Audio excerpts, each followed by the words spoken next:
ഈ സമയത്ത് ഒരുപാട് ആളുകൾ അനുഭവിക്കുന്ന ഒരു പ്രശ്നമാണ് മൂത്രത്തിൽ പത കാണുക, അല്ലെങ്കിൽ മൂത്രത്തിന്റെ കളർ വ്യത്യാസം വരിക. സാധാരണ ഉണ്ടാകുന്ന ലൈറ്റ് യെല്ലോയിൽ നിന്ന് ഭയങ്കര ഡാർക്ക് ആയിട്ടോ അല്ലെങ്കിൽ ചുവപ്പ് നിറത്തിലോ മൂത്രം കാണാന്ന് പറയുന്നത്.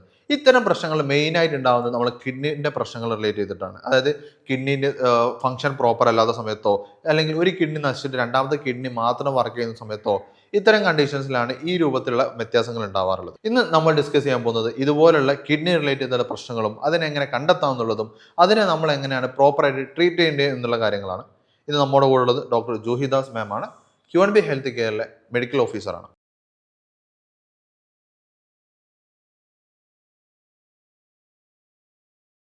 മുമ്പ് നമ്മുടെ ക്ലിനിക്കിൽ വന്നിട്ടുള്ള ഒരു പേഷ്യൻ്റ് ഉണ്ടായിരുന്നു. അവർക്ക് ഉണ്ടായിരുന്ന പ്രശ്നം ഈ പറഞ്ഞ പോലെ മൂത്രത്തിൽ പത കാണുക എന്നുള്ളൊരു വിഷയമായിരുന്നു. അപ്പോൾ അവർ മറ്റൊരു ഹോസ്പിറ്റലിൽ പോയി സ്കാൻ ചെയ്തു, പല ബ്ലഡ് ടെസ്റ്റുകൾ ചെയ്തു, വേറെ ഒരുപാട് ടെസ്റ്റുകൾ ചെയ്തു. എന്നിട്ട് അവരൊക്കെ പറഞ്ഞിട്ടുണ്ടായിരുന്നു അത് കിഡ്നിൻ്റെ ഭയങ്കരമായിട്ട് എഫക്റ്റ് ചെയ്തിട്ടുണ്ട്, പെട്ടെന്ന് ഒരു സർജറി രൂപത്തിലുള്ള ട്രീറ്റ്മെൻറ്റുകളൊക്കെ വേണം എന്നുള്ളതായിരുന്നു. പക്ഷേ ആ സമയത്താണ് നമ്മുടെ ക്ലിനിക്കിൽ നമ്മുടെ ഡോക്ടറുടെ വീഡിയോ കണ്ടിട്ട് നമ്മുടെ ക്ലിനിക്കിൽ വരുന്നത്. ആ സമയത്ത് യൂറിക് ആസിഡ് ചെക്ക് ചെയ്ത സമയത്ത് വളരെ ഹൈ ആയിരുന്നു. അപ്പോൾ ആ കാര്യങ്ങളൊക്കെ നമ്മൾ ഇന്ന് നമ്മുടെ ഈ വീഡിയോയിൽ ഡിസ്കസ് ചെയ്യുന്നുണ്ട്.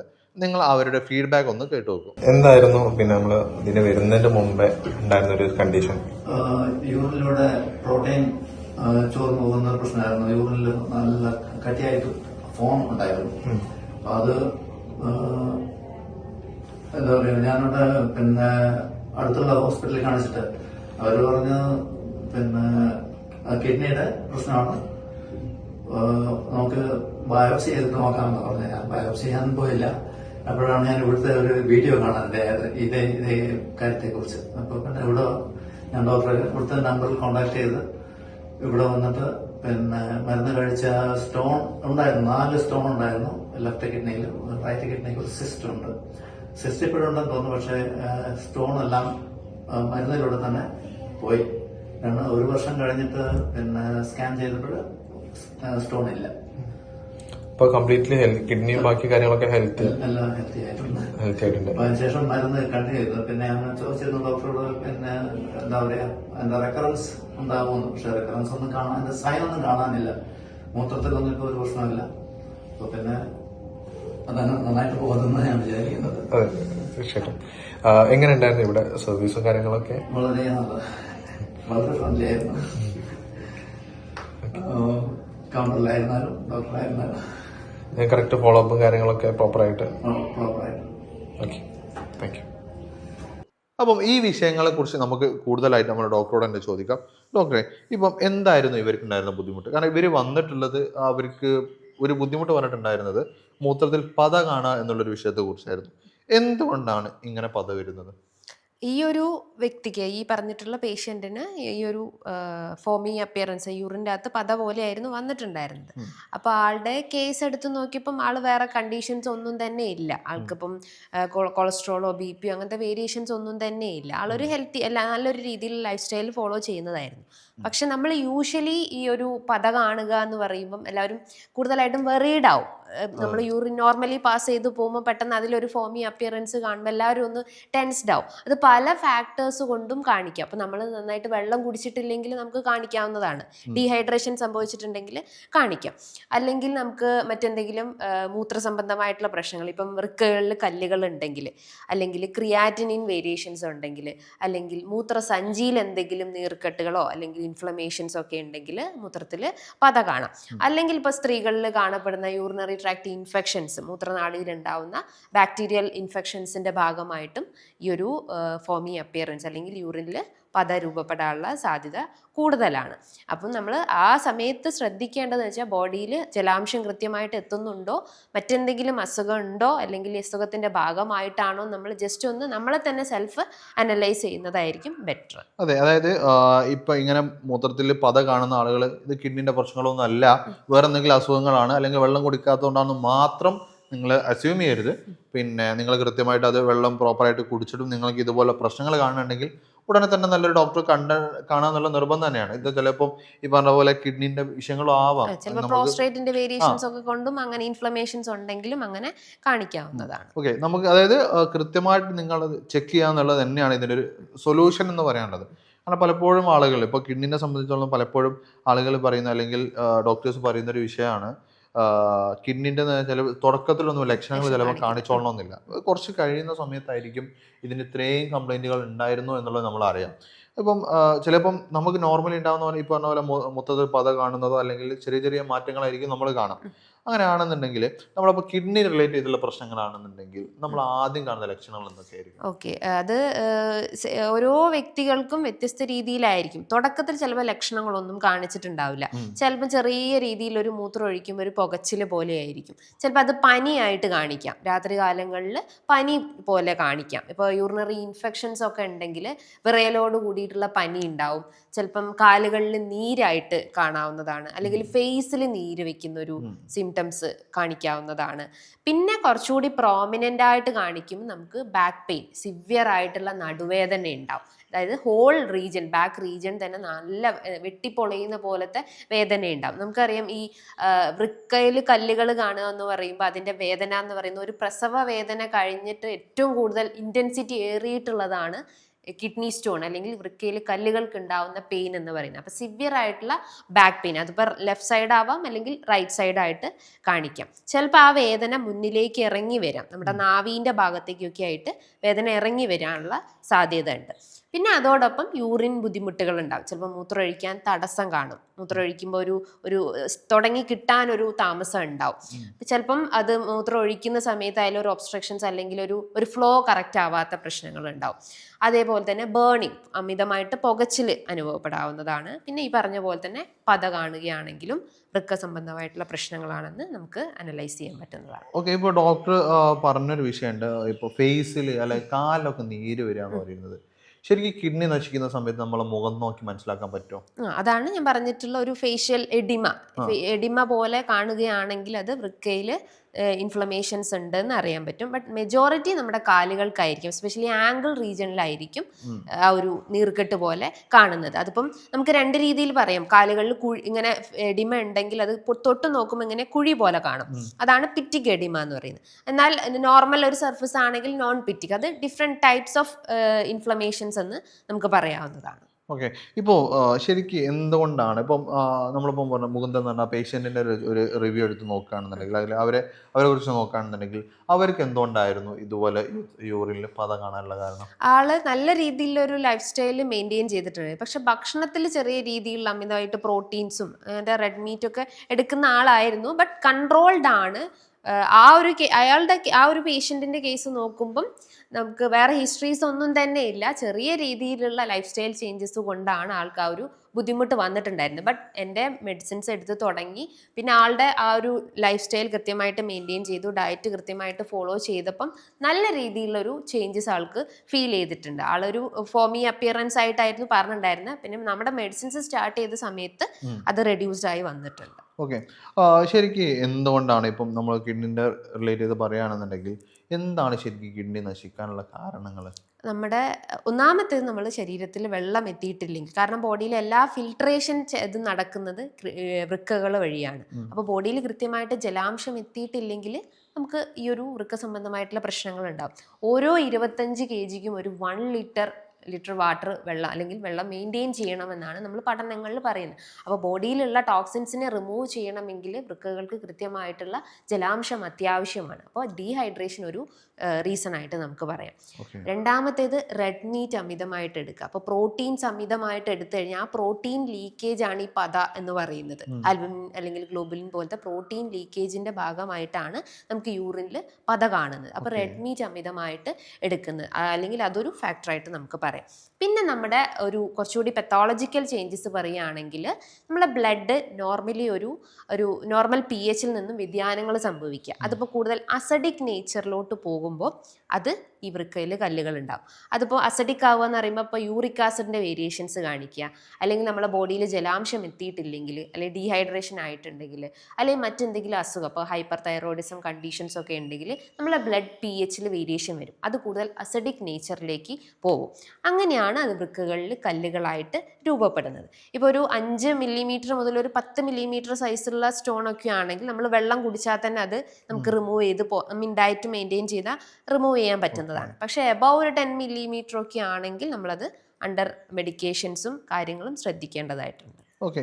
ഇപ്പോൾ ഡോക്ടർ പറഞ്ഞു വെള്ളം കുടിക്കുന്ന കാര്യങ്ങൾ ഇപ്പോൾ പറഞ്ഞു നമ്മളെ ശരീരത്തിന് വളരെ ഇമ്പോർട്ടൻ്റ് ആണെന്ന് അറിയാം. എല്ലാവരും ഇപ്പം പല ആളുകളും ഇപ്പോൾ പല സെലിബ്രിറ്റീസൊക്കെ കാണുന്നതിന് ശേഷം എന്താ പറയുക വലിയ ബോട്ടിലുമായിട്ടാണ് എന്ത് ചെയ്യുന്നത് നടക്കുന്നത്. അതായത് വെള്ളം ഹൈഡ്രേഷൻ പ്രോപ്പറായിട്ട് കൊണ്ടെടുക്കുന്നത് കാണാറുണ്ട്. ഇപ്പം ശരിക്ക് വെള്ളം കൊണ്ട് ശരീരത്തിന് എത്രത്തോളം പ്രധാനമാണ്? അല്ലെങ്കിൽ എത്ര ലിറ്റർ വെള്ളം ഒരു ദിവസം ഒരാൾ വെള്ളം കുടിക്കണം? വാട്ടർ ഇൻടേക്ക് എന്ന് പറഞ്ഞാൽ ഏറ്റവും നമ്മളെ ബോഡിയിലെ എല്ലാ കാര്യങ്ങളും മെറ്റബോളിസം എല്ലാം മെയിൻറ്റെയിൻ ചെയ്യണമെങ്കിൽ ജലാംശം അത്യാവശ്യമാണ്. മെയിൻ റീസൺ, അതായത് നമ്മളിപ്പം ബോഡിയിൽ ജലാംശം എത്തിയിട്ടില്ല ഒരു റീസൺ ഞാൻ പറഞ്ഞു, അത് വൃക്കയിൽ കല്ലുകളായിട്ട് കാണപ്പെടാം, അല്ലെങ്കിൽ യൂറിനറി ഇൻഫെക്ഷൻസ് ഉണ്ടാവും. അപ്പം ഡോക്ടേഴ്സ് പറയും അത്യാവശ്യം നല്ല രീതിയിൽ വെള്ളം കുടിക്കണമെന്ന്. പക്ഷെ നമ്മുടെ ചില കണ്ടീഷൻസ് ഉള്ള സമയത്ത്, ഇപ്പോൾ കാലുകളിൽ നീര് അമിതമായിട്ടുള്ള കേസസിലൊക്കെ നമ്മളെ ബോഡി കംപ്ലീറ്റ് ആയിട്ടൊരു എഡിമാറ്റസ് ഒക്കെ ആയിട്ടുള്ള ശരീരമൊക്കെ ആണെങ്കിൽ, നീര് വെച്ചിട്ടുള്ള ശരീരമാണെങ്കിൽ, അത് നിങ്ങളിപ്പം ആ ഒരു ഡോക്ടറെ കാണിച്ചുകൊണ്ടിരിക്കുന്നുണ്ട്, ആ ഡോക്ടർ നിർദ്ദേശപ്രകാരം മാത്രം ജലാംശം മെയിൻറ്റെയിൻ ചെയ്യണം. അതായത് കണ്ടീഷൻസ് നോക്കിയിട്ട്. നോർമലി നമ്മൾ ഹെൽത്തി ആയിട്ടുള്ള ഒരാളാണെങ്കിൽ ഓരോ 25 kgക്കും ഒരു 1 ലിറ്റർ എന്നുള്ള രീതിയിൽ വാട്ടർ ഇൻടേക്ക് മെയിൻറ്റെയിൻ ചെയ്യണം. നോർമലി ഒരു 3.5 to 4.5 ലിറ്റർ എങ്കിലും മിനിമം നമ്മളെ ബോഡിയിൽ ജലാംശം എത്തിയിരിക്കണം. ജലാംശം കുറഞ്ഞു കഴിഞ്ഞാലാണ് നമുക്ക് ഈ ബുദ്ധിമുട്ടുകൾ ഉണ്ടാവുന്നത്. ഒരുവിധം മെറ്റബോളിസം ടോക്സിൻസിനെ എല്ലാം റിമൂവ് ചെയ്യുന്നതും മെറ്റബോളിസം മെയിൻറ്റെയിൻ ചെയ്യുന്നതും നമ്മുടെ ശരീരത്തിലെ ആ ഒരു വാട്ടർ ഇൻടേക്കിലൂടെയാണ്. ഓക്കെ. ഇപ്പോൾ നമ്മൾ ഒരുപാട് കാര്യങ്ങൾ സംസാരിച്ചിട്ടുണ്ട്. ഇപ്പോൾ കിഡ്നി റിലേറ്റ് ചെയ്ത് സംസാരിച്ചു, അതിൻ്റെ കാരണങ്ങളെക്കുറിച്ച് സംസാരിച്ചു. ഇപ്പോൾ ഇതിലൊക്കെ നിങ്ങൾക്ക് എന്തെങ്കിലും സംശയങ്ങളുണ്ടെങ്കിൽ ഒന്നുകിൽ നിങ്ങൾക്ക് താഴെ കമൻറ്റ് ചെയ്യാവുന്നതാണ്, അതല്ലാന്നുണ്ടെങ്കിൽ താഴെ കാണുന്ന നമ്പറിൽ കോൺടാക്ട് ചെയ്യാവുന്നതാണ്. അല്ല ഇത്തരം ബുദ്ധിമുട്ടുകൾ നിങ്ങൾ അനുഭവിക്കുന്നുണ്ടെങ്കിൽ ജോഹി ഡോക്ടറുടെ കൺസൾട്ടേഷൻ വേണമെന്നുണ്ടെങ്കിൽ താഴെ കാണുന്ന നമ്പറിൽ കോൺടാക്ട് ചെയ്യാവുന്നതാണ്. നിങ്ങൾക്ക് ഓൺലൈനായിട്ടും ഓഫ്ലൈനായിട്ടും നിങ്ങൾക്ക് കൺസൾട്ടേഷൻ അവൈലബിൾ ആണ്. അപ്പോൾ കൂടുതൽ വിവരങ്ങൾ അറിയാൻ വേണ്ടിയിട്ടും താഴെ കാണുന്ന നമ്പറിലോ അല്ലെങ്കിൽ വാട്സപ്പിലോ കോൺടാക്ട് ചെയ്യാം. ഇപ്പം നമ്മൾ കിഡ്നിനെ കുറിച്ച് സംസാരിച്ച സമയത്ത് അതിൻ്റെ കാരണങ്ങൾ സംസാരിച്ചു, എത്ര ലിറ്റർ വെള്ളം കുടിക്കണം എന്ന് സംസാരിച്ചു. ഇപ്പം ഡോക്ടർ ഇപ്പോൾ പറഞ്ഞതിൽ നേരത്തെ കാരണങ്ങൾ ഡിസ്കസ് ചെയ്തതിൽ മെയിനായിട്ട് പറഞ്ഞൊരു പോയിന്റാണ് നമ്മളെ ഭക്ഷണങ്ങൾ എന്ന് പറയുന്നത്. അതായത് പലപ്പോഴും നമ്മൾ കഴിക്കുന്ന ഭക്ഷണങ്ങളാണ് നമ്മളെ കിഡ്നിയെ നശിപ്പിക്കുന്നതാണ്. ഇപ്പോൾ ശരിക്കും കിഡ്നിയെ നശിപ്പിക്കുന്ന ഭക്ഷണങ്ങൾ എന്തൊക്കെയായിരിക്കും?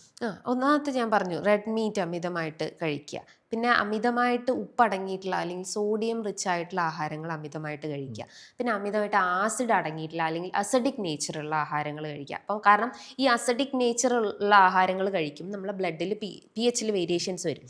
അതാണ് പിന്നീട് സ്റ്റോൺ ഫോർമേഷൻസ് ഉണ്ടാകുക. അപ്പോൾ ആസിഡ് നേച്ചർ ഉള്ളതാണ് വൈറ്റമിൻ സി അടങ്ങിയിട്ടുള്ള, ഇപ്പോൾ ഓറഞ്ച്, മൊസംബി, നാരങ്ങ, നെല്ലിക്ക, അങ്ങനത്തെ കാര്യങ്ങളൊക്കെ നമ്മൾ അവോയ്ഡ് ചെയ്യണം. ഇപ്പോൾ റീസെൻ്റ് ആയിട്ട് തന്നെ നമ്മൾ കേസസ് ക്ലിനിക്കിൽ തന്നെ ഒരുപാട് കേസസ് കണ്ടിട്ടുണ്ട്. ഇപ്പോൾ യൂട്യൂബിലൊക്കെ പല ഈ സോഷ്യൽ മീഡിയാസിലൊക്കെ കാണുന്ന പല ഒറ്റമൂലികളും കഴിച്ചിട്ട് ഇപ്പം ഈ നെല്ലിക്കൊക്കെ ഇങ്ങനെ ജ്യൂസ് അടിച്ച് ഡെയിലി കുടിച്ചിട്ട് അവർക്ക് ഈ കിഡ്നി നശിച്ചു പോകുന്ന കംപ്ലയിൻസ് ഒക്കെ നമ്മൾ കുറേ കണ്ടിട്ടുണ്ട്. നെല്ലിക്കൊക്കെ നമ്മുടെ ബോഡിക്ക് ആവശ്യമായിട്ടുള്ളതാണ്, അതൊരു ആൻറ്റി ഓക്സിഡൻസ് ആണ്, അതേപോലെ തന്നെ ഇമ്മ്യൂണിറ്റി ബൂസ്റ്റപ്പ് ചെയ്യാൻ ഹെൽപ്ഫുൾ ആയിട്ടുള്ളതാണ്. പക്ഷെ നമ്മൾ അമിതമായിട്ട് എടുത്തു കഴിഞ്ഞാൽ ഏതൊരു വസ്തു ആയാലും അതൊരു നെഗറ്റീവ് ഇമ്പാക്റ്റ് ബോഡിയിൽ ക്രിയേറ്റ് ചെയ്യും. അപ്പം ഈ വൈറ്റമിൻ സി അടങ്ങിയിട്ടുള്ള ആഹാരങ്ങളൊക്കെ നമ്മളൊന്ന് കൺട്രോൾ ചെയ്യാൻ ശ്രമിക്കുക.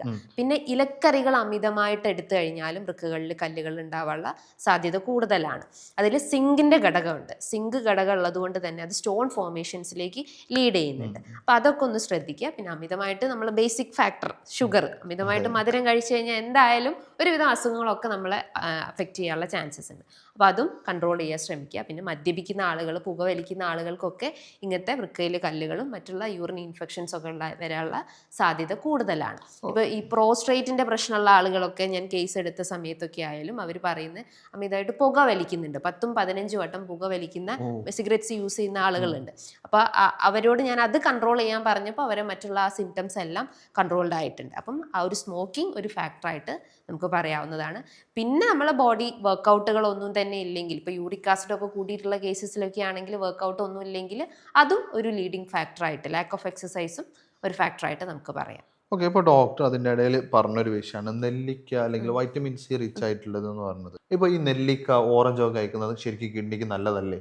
അതായത് അമിതമാവരുത്, എല്ലാം ഒരു ബാലൻസ്ഡ് ആയിരിക്കണം. അതും നമ്മുടെ ശരീരത്തിന് ആവശ്യമായിട്ടുള്ളതാണ്. കാരണം വൈറ്റമിൻ സി എന്ന് പറയുമ്പോൾ ഇമ്മ്യൂണിറ്റി ബൂസ്റ്റപ്പ് ചെയ്യാൻ ഹെൽപ്ഫുൾ ആണ്. ഇപ്പം ലെസ് ഇമ്മ്യൂണൈസ്ഡ് ആയിട്ടുള്ള ആളുകൾക്ക് അത് കഴിക്കണം. പക്ഷേ അമിതമായിട്ട് നമ്മൾ എടുത്തു കഴിഞ്ഞാൽ 5ഉം 6ഉം നെല്ലിക്കൊക്കെ നമ്മൾ ഡെയിലി ജ്യൂസ് അടിച്ച് കുടിക്കുകയാണെങ്കിൽ അത് കിഡ്നി ഡാമേജ് ആവാനുള്ള സാധ്യത ഉണ്ട്. അപ്പോൾ ഒന്നും നമ്മൾ അമിതമായി അല്ലെങ്കിൽ ഓവറായിട്ട് കഴിക്കാൻ പാടില്ല, കൺട്രോൾഡ് ആയിട്ട് മെയിൻറ്റെയിൻ ചെയ്യാൻ ശ്രമിക്കുക. ഓക്കെ, ഇപ്പോൾ നമ്മൾ ഇപ്പോൾ കിഡ്നിൻ്റെ ഹെൽത്തിനെ കുറിച്ച് നമ്മൾ സംസാരിച്ചു, എന്താണ് അതിൻ്റെ കാരണങ്ങൾ പറഞ്ഞു, അതിൻ്റെ ബുദ്ധിമുട്ടുകൾ പറഞ്ഞിട്ടുണ്ടായിരുന്നു. ഇപ്പം ഒരാൾക്ക് കിഡ്നിൻ്റെ ഫങ്ഷൻ പ്രോപ്പർ അല്ല എന്ന്, അല്ലെങ്കിൽ അവർക്ക് ഇപ്പോൾ കിഡ്നിൻ്റെ പ്രശ്നങ്ങൾ തുടങ്ങി എന്ന് കാണുകയാണെന്നുണ്ടെങ്കിൽ എന്തൊക്കെ മുൻകരുതലുകളാണ് ഇനി ഫെർദർ ആയിട്ട് കിഡ്നി നശിക്കാതിരിക്കാൻ വേണ്ടി ചെയ്യേണ്ടത്?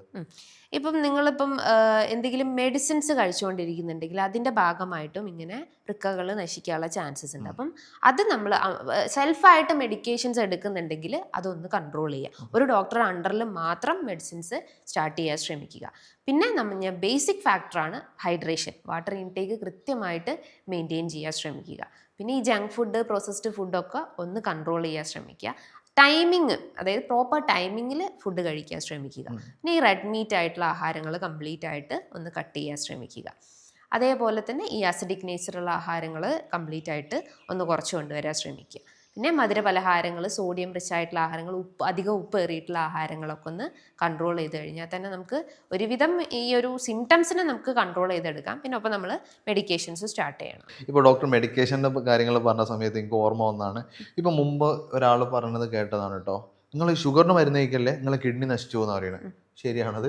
ഒരുവിധം നമ്മളെ പഠനങ്ങളിലൊക്കെ പറയുന്നത് അമിതമായിട്ട് നമ്മൾ മെഡിസിൻസ് എടുത്തു കഴിഞ്ഞാൽ അത് പല ഓർഗൻ ഫെയിലിയർ ഉണ്ടാവാനുള്ള സാധ്യത കൂടുതലാണ്. അപ്പം ഒരു ഡിപ്പെൻഡാണ് ഓരോ പേഷ്യൻറ്റിനനുസരിച്ചും ഓരോ കണ്ടീഷനനുസരിച്ചും നമ്മൾ മെഡിക്കേഷൻസ് എടുക്കണം എന്ന് കരുതി നമ്മൾ അമിതമായിട്ട് എടുക്കാൻ പാടില്ല. അപ്പോൾ ഉദാഹരണം പറയുകയാണെങ്കിൽ ഇപ്പോൾ മെജോറിറ്റി ആളുകൾക്കും പ്രശ്നമാണ് വൈറ്റമിൻ ഡിൻ്റെ ഡെഫിഷ്യൻസീസ്. ഇപ്പം ഈവൺ എന്നെ നോക്കിക്കഴിഞ്ഞാലും നിനക്കായാലും ഇപ്പോൾ ഡെഫിഷ്യൻസീസ് ഉണ്ടാവാൻ ചാൻസ് ഉണ്ട്, കാരണം സൺലൈറ്റ് എക്സ്പോഷർ കുറവാണ്. പക്ഷെ നമ്മൾ അമിതമായിട്ട് ആ വൈറ്റമിൻ ഡി സപ്ലിമെൻറ്റ്സ് എടുത്തു കഴിഞ്ഞാൽ അത് കാൽഷ്യം സ്റ്റോൺ ഫോർമേഷൻസ് ലീഡ് ചെയ്യുന്നുണ്ട്. ഒരു സപ്ലിമെൻ്റ് ആണ്, നമുക്ക് ബോഡിക്ക് ആവശ്യമായിട്ടുള്ളതാണ്. പക്ഷെ അതിൻ്റെ ക്വാണ്ടിറ്റി ഇൻക്രീസ് ചെയ്ത് കഴിഞ്ഞാൽ, അല്ലെങ്കിൽ അമിതമായിട്ട് എടുത്തു കഴിഞ്ഞാൽ സ്റ്റോൺ ഫോർമേഷൻസ് ഉണ്ടാകാനുള്ള സാധ്യത ഉണ്ട്. അതിപ്പോൾ ഈ ഒരു വൈറ്റമിൻ ഡി മാത്രമല്ല, നമ്മൾ ഏത് മെഡിക്കേഷൻസ് കണ്ടിന്യൂസ് ആയിട്ട് ഒരു ഡോക്ടറുടെ അണ്ടറിലല്ലാതെ നിങ്ങൾ എടുക്കുകയാണെങ്കിലും തീർച്ചയായിട്ടും ഈ ബുദ്ധിമുട്ടുകൾ ഉണ്ടാകാനുള്ള സാധ്യതയുണ്ട്. ഓക്കെ, അപ്പോൾ ഡോക്ടർ പറഞ്ഞത് വൈറ്റമിൻ ഡി, ഞാനതിൽ ജസ്റ്റ് ഒരു ആളുകൾക്ക് അറിയാൻ വേണ്ടി ചോദിക്കുകയാണ്. കാരണം പലപ്പോഴും ആളുകൾ വൈറ്റമിൻ ഇപ്പോൾ ഡോക്ടർ പറഞ്ഞത് ശരിയാണ്, ഒട്ടുമിക്ക ആളുകൾ വെയിൽ കൊള്ളുന്നില്ല. ഇപ്പം പലപ്പോഴും വൈറ്റമിൻ ഡിൻ്റെ സപ്ലിമെൻറ്റ്സ് ആണ് കാര്യങ്ങൾ എടുക്കാറുള്ളത്. കാരണം ഫുഡൊന്നും കിട്ടുന്നതല്ല, ഇപ്പോൾ വൈറ്റമിൻ എന്തായാലും സൺഷൈനെ മാത്രം കിട്ടുള്ളൂ. അപ്പം പല ആളുകളുള്ളൊരു തെറ്റിദ്ധാരണയാണ് പിന്നെ വൈറ്റമിൻ ഡി കിട്ടാൻ വേണ്ടി രാവിലെ ഇളം വെയിൽ കൊള്ളിക്കുക എന്ന് പറയുന്നത്. ശരിക്ക് വൈറ്റമിൻ ഡി കിട്ടണമെന്നുണ്ടെങ്കിൽ ഏത് സമയത്തെ വെയിലാണ് കൊള്ളേണ്ടത്? അതൊരു ഗുഡ് ക്വസ്റ്റ്യൻ ആണ്, എല്ലാവരും അറിഞ്ഞിരിക്കേണ്ട ഒരു ക്വസ്റ്റ്യൻ ആണ്.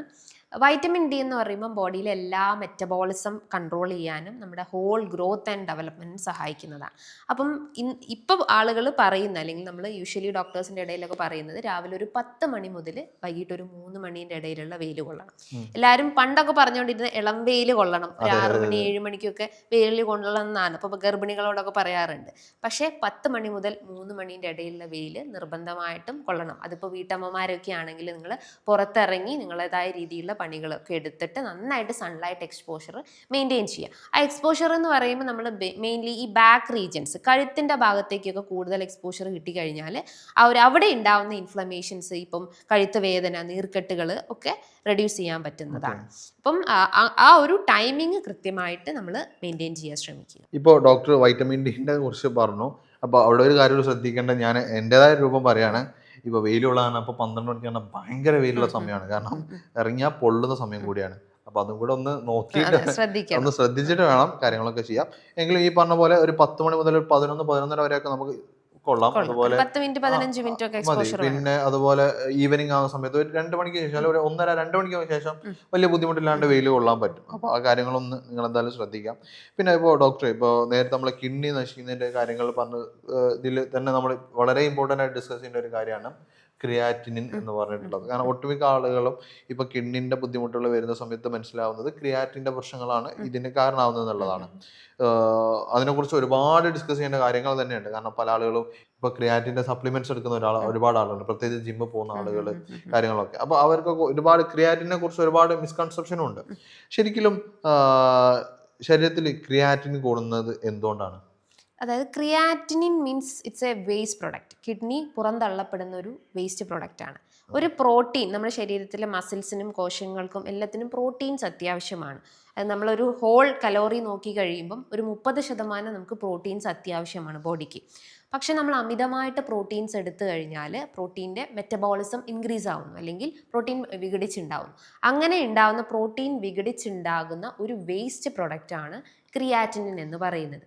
അത് ബോഡിയിൽ ഇൻക്രീസ് ആയി കഴിഞ്ഞാലാണ് നമുക്ക് കിഡ്നി തകരാറിലാവുകയും പല സിംറ്റംസും നോട്ടീസ് ചെയ്യുന്നത്. ഇപ്പോൾ വൃക്കകളിൽ അല്ലെങ്കിൽ വൃക്ക സംബന്ധമായിട്ടുള്ള അല്ലെങ്കിൽ ക്രിയാറ്റിനിൻ സംബന്ധമായിട്ടുള്ള പ്രശ്നങ്ങൾ എന്ന് പറയുമ്പം ഇപ്പോൾ ചില ആളുകൾക്ക് ഓക്കാനാവാം, അല്ലെങ്കിൽ ഒരു ഛർദി പോലെ കാണിക്കാം, അല്ലെങ്കിൽ കാലുകൾക്ക് നീരായിട്ട് കാണിക്കാം, അല്ലെങ്കിൽ ഒരു പത പോലെയൊക്കെ ആയിരിക്കും സിംറ്റംസ് കാണിക്കുന്നുണ്ടാവും. അപ്പോൾ നമ്മൾ എന്തെങ്കിലും സിംറ്റംസ് ഒക്കെ കാണിക്കുന്നുണ്ടെങ്കിൽ നിർബന്ധമായിട്ടും നിങ്ങളൊരു ബേസിക് സെറം ക്രിയാറ്റിൻ ലെവൽ ഒന്ന് ചെക്ക് ചെയ്യേണ്ടതാണ്.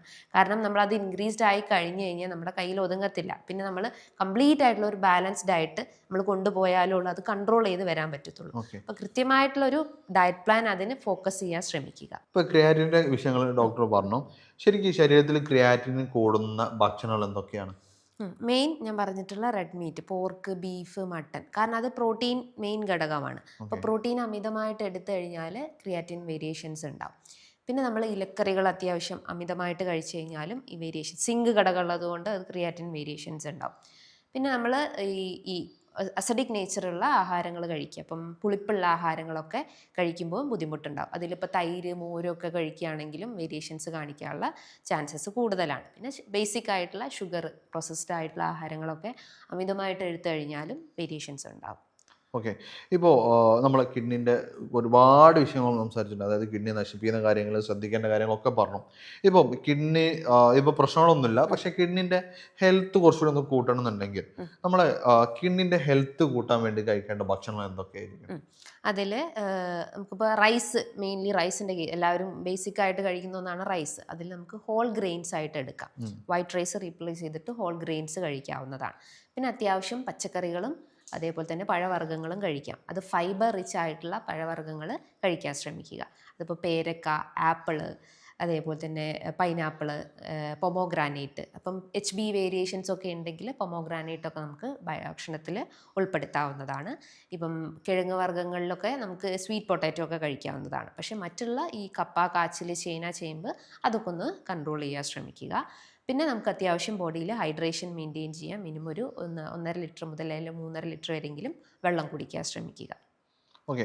ഇപ്പോൾ ഡോക്ടർ ഒരുപാട് വിഷയങ്ങൾ കിഡ്നിയെ കുറിച്ച് നമുക്ക് പറഞ്ഞു തന്നിട്ടുണ്ട്. അതായത് ആളുകൾക്ക് സിമ്പിളായിട്ട് മനസ്സിലാവുന്ന രൂപത്തിൽ, നിങ്ങൾക്ക് കറക്റ്റായിട്ട് നിങ്ങൾക്ക് മനസ്സിലാവുന്ന രൂപത്തിലേക്ക് ഡോക്ടർ നമുക്ക് എക്സ്പ്ലെയിൻ ചെയ്ത് തന്നിട്ടുണ്ട്.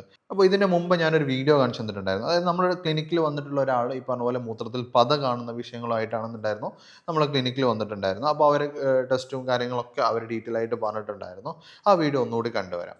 എന്തായിരുന്നു പിന്നെ നമ്മൾ ഇതിന് വരുന്നതിന്റെ മുമ്പേ ഉണ്ടായിരുന്ന ഒരു കണ്ടീഷൻ?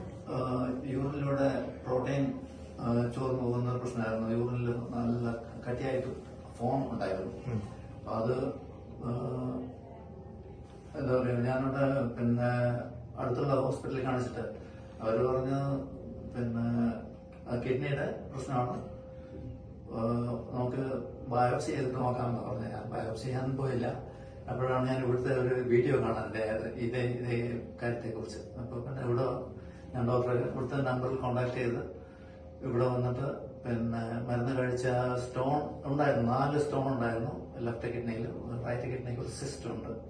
സിസ്റ്റ് ഇപ്പോഴുണ്ടെന്ന് തോന്നുന്നു, പക്ഷേ സ്റ്റോൺ എല്ലാം മരുന്നിലൂടെ തന്നെ പോയി. 1 വർഷം കഴിഞ്ഞിട്ട് പിന്നെ സ്കാൻ ചെയ്തപ്പോൾ സ്റ്റോൺ ഇല്ല. അപ്പോൾ കംപ്ലീറ്റ്ലി കിഡ്നിയും ബാക്കി കാര്യങ്ങളൊക്കെ ഹെൽത്തി ആയിട്ടുണ്ട്. ആയിട്ടുണ്ട്. അതിനുശേഷം മരുന്ന് കണ്ടിന്യൂ ചെയ്തു. പിന്നെ ഞാൻ ചോദിച്ചിരുന്നു ഡോക്ടറോട്, പിന്നെ എന്താ പറയാ, എന്താ റെക്കറൻസ് ഉണ്ടാകുമെന്ന്. പക്ഷെ റെക്കറൻസ് ഒന്നും കാണാൻ, സൈൻ ഒന്നും കാണാനില്ല. മൂത്രത്തിലൊന്നും ഇപ്പോൾ ഒരു പ്രശ്നമില്ല.